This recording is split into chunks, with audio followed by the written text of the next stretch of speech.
விண்ணாளும் இறைமகனை கரம் கொண்டவா மண் வாழும் எளியவர்க்கு வரம் வேண்டித்தா அலையலையாய் கூடி வந்தோ நலம் பெறவே நாடி வந்தோ அற்புதங்கள் கோடி என புரியும் அந்தோணியாரே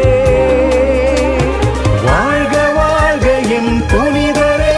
வழி காட்டும் என் மண்ணின் காவலரே வாழ்க வாழ்க என் புனிதரே வழி காட்டும் என் மண்ணின் காவலரே விண்ணாளும் இறைமகனை கரம் கொண்டவா மண் வாழும் எளியவர்க்கு வரம் வேண்டித்தா